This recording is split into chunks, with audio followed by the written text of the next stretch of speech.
Moed Katan Daf is primarily discussing the halachos of excommunication, somebody who's been nidoi. As we have seen the Gemara discussing that over the last daf. The Gemara here will give a brief halacha, and then the Gemara will get into a number of stories, incidents that happened where Talmidei Chachamim were put into nidoi, how you would deal properly with a situation in which a Talmid Chacham requires to be put into excommunication, when you have to be concerned for his kavod, when you have to be concerned for Chil Hashem. Other incidents about Talmidei Chachamim who refused to put other Talmidei Chachamim into nidoi, and then some general agadat about the power of nidoi itself. The Gemara will then refer back to the Mishnah and to the halachos of taking haircuts on Chol Hamoed, and the Gemara will discuss whether those situations in which it is permitted is only if one couldn't do it before Chol Hamoed, even if one could do it before Chol Hamoed. The Gemara will discuss if a person was an Avel, or he had his Mishmeres of Kahanim before, and how we work out those scenarios. So have another brisa and discuss how that brisa fits together with our Mishnah and what their potential machlokes is. So let's begin. The Gemara brings a lengthy list of people quoting a certain halacha. The Gemara first says that it's Rabbi Tanchon, the son of Rabbi Chia, person of Akko, in the name of Rabbi Yaakov bar Acha, in the name of Rabbi Simulai, and some say it was Rabbi Tanchon, and in the name of Huna, and some say it was Rabbi Huna himself. But the halacha that said is that a Talmud, that's not a Talmud Chacham, but a Talmud who's becoming a Talmud Chacham, if you put somebody into nidui, if he excommunicates to someone because of a personal affront, that he slighted the kavod of this Talmud, that nidui counts. Where do we see that? So we've seen it in the brisa earlier.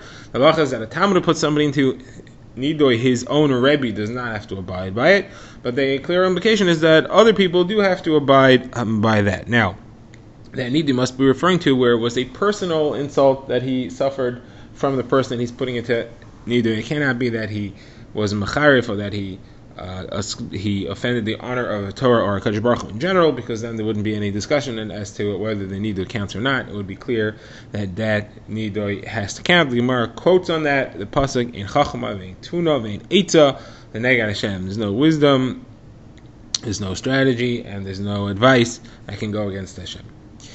Okay, now the Gemara discusses the halacha of the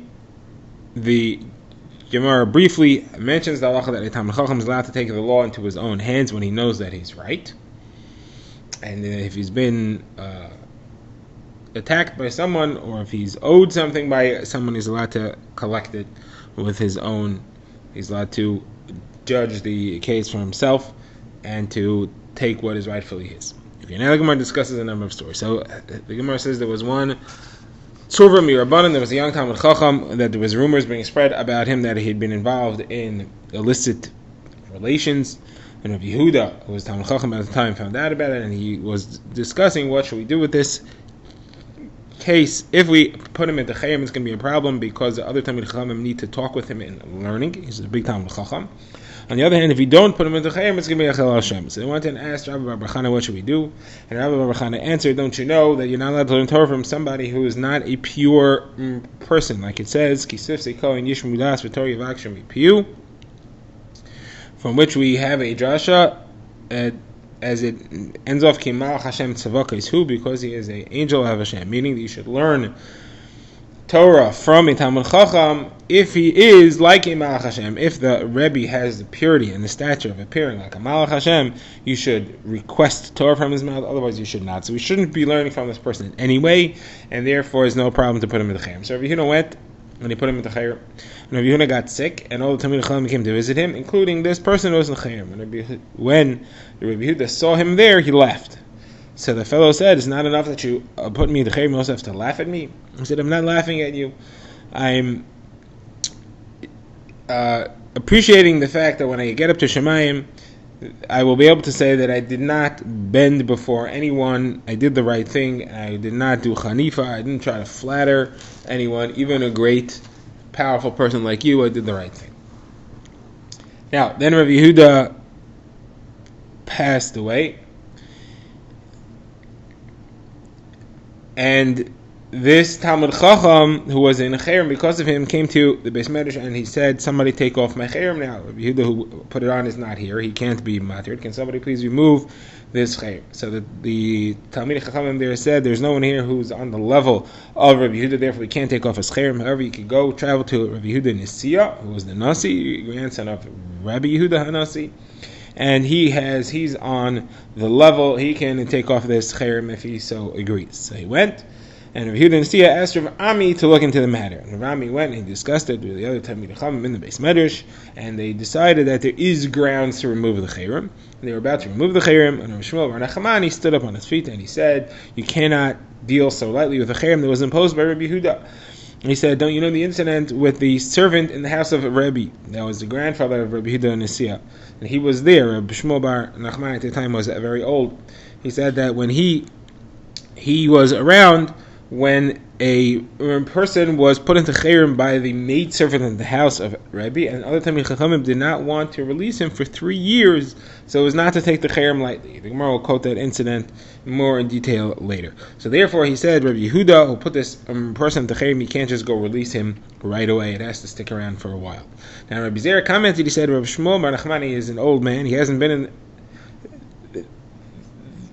has not come to the Beis Medrash in years. How does it come out that he came just specifically today and he was around in order to protest against us that we were about to release this Cherem? Obviously Shemayim does not want us to release this Cherem, and that's why Shemayim worked it out that Rabbi Shmuel Bar Nachmani should be here now. So they told the one who was in Cherem, we're not releasing you. So he left. He was very upset, and as he was walking away, a hornet came and stung him on his male organ, and that caused him to die. It was apparently Midah Keneged Midah that he stung him in that spot, which was what had gotten him into trouble in the first place. So the Gemara says they took him and they wanted to bring him to Kvura to bury him in the cave in the tomb of the tzaddikim, but he was not accepted there. A snake blocked their entrance. So they went and they took him to the tomb of the judges, and there he was accepted. Now, the Gemara says, what's the reason? What the Gemara is asking, what's the reason that he was accepted to the judges or that he was not accepted to the Hasidim?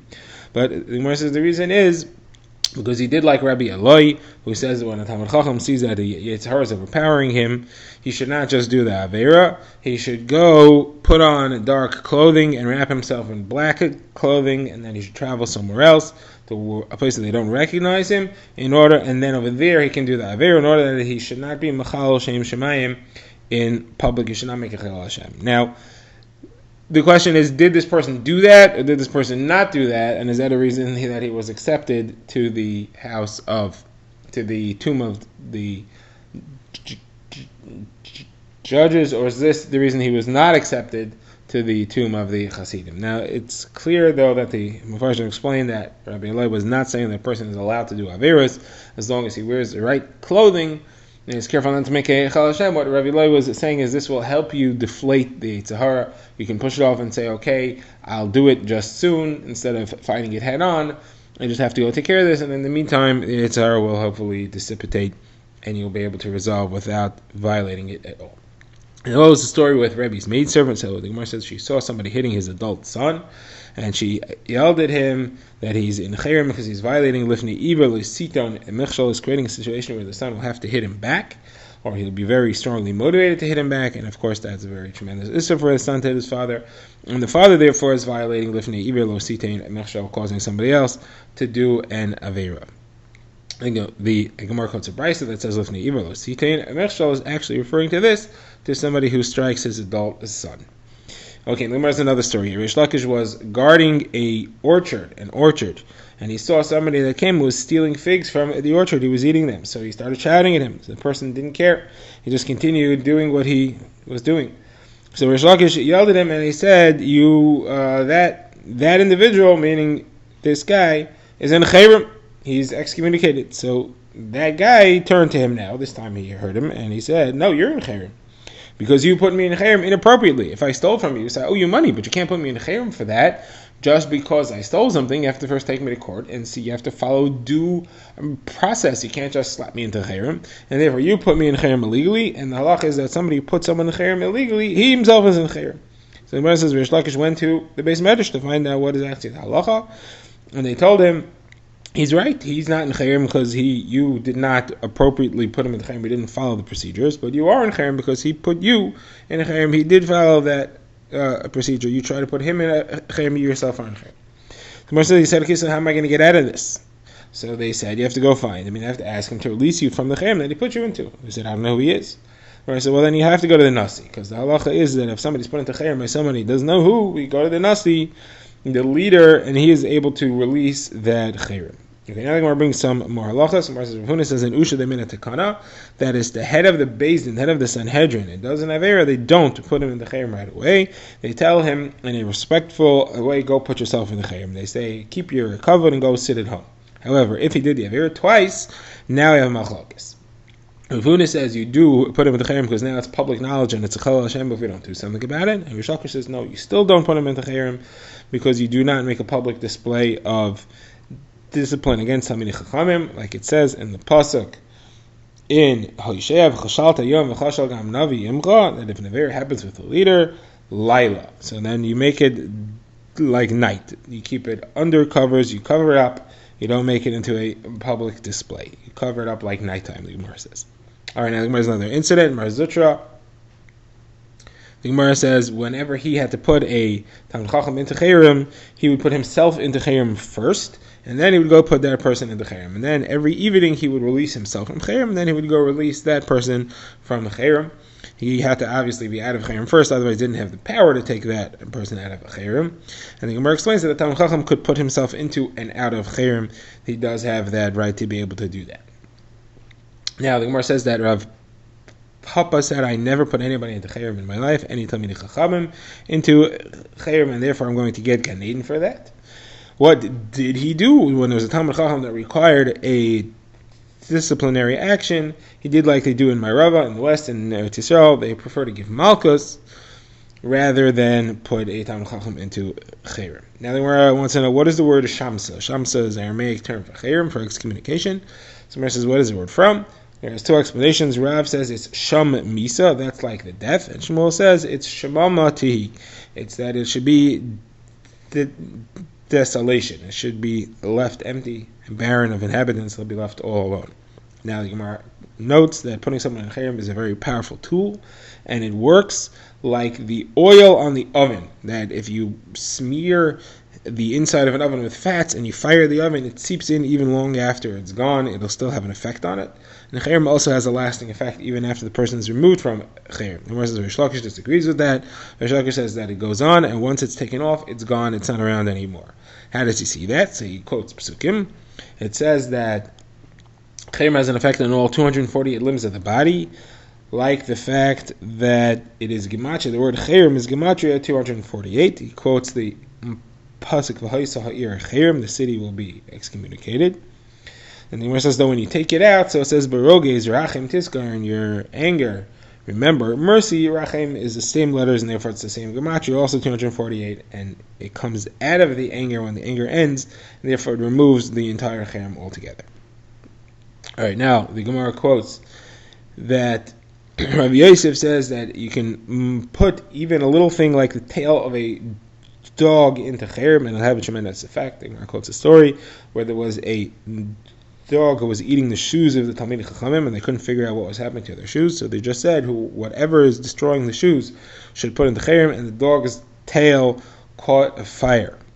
Now there was another story where there was a Talmid Chacham who was being attacked by someone. There was a strong guy, a tough guy who was causing him a lot of suffering. So he came to Rabbi Yosef and said, what should he do? So Rabbi Yosef said, put him in chayrim. He said, I'm afraid he's going to take revenge on me. So he said, okay, so just write down the chayrim and publicize that. He said, well, if it's writing, then I'll have a record of it, then he's for sure going to hurt me. So he said, take the writing, put it into an earthenware jar, bury it in the cemetery, blow a shofar into the jar 1,000 times over 40 days. That's what he did. The jar broke and the person died. Now the Gemara wants to know, why is a shofar involved in the Cherem procedure? The Gemara says shofar is like from the word shenifra, that we're collecting a retribution from him. That's why shofar is involved there. Now the Gemara says, why do we blow a shvarim, a broken kol, and not a complete kol? The Gemara says to show that the Cherem breaks even tall houses. Like the Gemara quotes a brisa that Rav Shimon ben Gamliel said, any place where the Chachamim put their eyes, it caused either death or poverty. Okay, that concludes the Gemara's discussion on Cherem. Now the Gemara refers back to the Mishnah, which talked about the fact that there are a number of people who are allowed to take haircuts on Chol HaMoed, and that's if they couldn't take it before Chol HaMoed, or they had something that ended at that time, such as if they were released from jail or from captivity, or if they came back from overseas, or a Nazir and a Mitzvah that come out of their Tumah state. So the Gemara wants to know, is this only if they came out of their Tumah state on Chol HaMoed, or even if they came out of the state before Chol HaMoed and they could have taken a haircut before Chol HaMoed? So the Gemara says, you have a brisa that says it clearly, all the other people on the list only have a right to take a haircut on Chol HaMoed if they couldn't take one before Chol HaMoed, because the entire reason that it's also to take a haircut on Chol HaMoed is because you should have taken it before. The heter is for people who could not, and therefore it doesn't apply to them. However, these people, if they came, let's say, out of jail a day before Yom Tov, they should have taken a haircut that day. There's no heter for them to take a haircut on Chol HaMoed. However, a Mitzvah and a Nazir came out of their Tumah, they are allowed to take a haircut even if they came out a day or two before Chol HaMoed, before Yom Tov, and they could have taken a haircut before Yom Tov. Still, there's another reason to allow them to take their haircut on Chol HaMoed, and that's to allow the Tahara process to begin. It only begins when they take their haircut, and we want them to get it going, not to push off their kabbanos till later, and therefore we allow them to begin the haircut right away. Now the Gemara quotes a brisa that adds two more people to the list of those who are allowed to take a haircut on Chol HaMoed, and that is a Ovel, a mourner, whose mourning ends, and a Kohen who was on shift. His mishmar was at that time, we know the law is you're not allowed to take a haircut during your mishmar. So these two individuals could not take a haircut before Yom Tov, and therefore they're allowed to take a haircut on Chol HaMoed. Now, our Mishnah did not mention these two. The Gemara assumes that it therefore argues. The Gemara wants to know, what is the case for each of these, and why does our Tana argue and say that they are not allowed to take a haircut? So first of all, discussing an Avel. Now, the halacha over here is, the Gemara is assuming that the Avelis ended before Yom Tov, and the Shloshim began. Now, the halacha is that Shloshim is cancelled by Yom Tov, and therefore is allowed to take a haircut on Chol HaMoed because the Shloshim has been blocked, it's been ended. That's only true if the Shloshim began before Yom Tov. If the Yom Tov began at the same time that the Shloshim began, it's not cancelled, and therefore he would not be allowed to take a haircut on Chol HaMoed. When precisely does Shloshim begin? As the machlokes between the Rabbanon and Abba Shaul. We know that Shiva goes for 7 days, and then the 8th day begins the Shloshim. The question is the 7 days of Avela 7 complete days, and the 8th day is the first day of the Shloshim? Or on the 7th day do we say Mixas Yom Kukuloi, part of the 7th day is Avelos, that is the Shiva, and the rest of the 7th day is actually the beginning of the Shloshim. Now, the machlokes is as follows. According to Abba Shaul, the 7th day is partially Shiva and partially Shloshim, and therefore if Yom Tov is the 8th day, then the Shloshim has begun before Yom Tov, and it is cancelled when Yom Tov arrives on the 8th day. According to the Chachamim, however, you need 7 complete days of Shiva, and therefore if Yom Tov is the 8th day, it will not begin before the Shloshim. Shloshim will not begin before Yom Tov. You have to have the 8th day being Erev Yom Tov in order for the Shloshim to begin before Yom Tov, in order for him to be allowed to say that Shloshim is cancelled by Yom Tov, and therefore he can take a haircut on Chol HaMoed. Now the Gemara's question is, what exactly is the situation over here? Beginning with the opinion of the Chachamim, the Gemara says it's got to be, in order for him to be able to take a haircut on Chol HaMoed, it has to be that Shloshim began before Chol HaMoed. That means it has to be that the 8th day of his Avelos was Erev Yom Tov. The Gemara says if that's the case, then the Avelos is going to be cancelled. The Shloshim will be cancelled by Chol HaMoed. He should be allowed to take a haircut even on Erev Yom Tov, even on the 8th day of his Avelos, because his Avelos is going to be cancelled. If that's true, then he neglected to take a haircut before Yom Tov. He should not be allowed to take a haircut on Chol HaMoed. Gemara says it must be that 8th day was a Shabbos. Gemara says if that 8th day was a Shabbos, that would solve the problem, except for the fact that we don't paskin like the Chachamim. We paskin like Abba Shaul, and therefore his Shloshim did begin. It began on the 7th day. It began, and as soon as we got into the 7th day, his Avelos began. his shloshim began, and the next day was Shabbos, but he could have taken a haircut on the 7th day once his Avelis ended and the shloshim began. Again, he should have taken a haircut then, and he didn't. He neglected to, and therefore he shouldn't be allowed to take a haircut on Chol Moed either. Gemara says, so the situation will have to be that the 7th day was Shabbos, and therefore his Avelis began. He couldn't take a haircut that day because it was Shabbos. It's not a problem that he didn't take a haircut. His Avelis did begin, and then the 8th day was already Yom Tov, and going with Abba Shal's opinion. Now that's the understanding of this brisa. That's why the brisa says he could take a haircut on Chol Moed. His Avelis was canceled, and it's not his fault that he didn't take a haircut earlier. However, our Mishnah disagrees, holds like the Chachamim, that says that the Avelis did not end until the 7th day was over, and the next day was already Yom Tov, and therefore his Avelis was never canceled, and he's not allowed to take a haircut on Chol Moed. Okay, now the Gemara discusses a Kohen who is in his mishmar, he's in his shift, that he's serving in the Beis HaMikdash.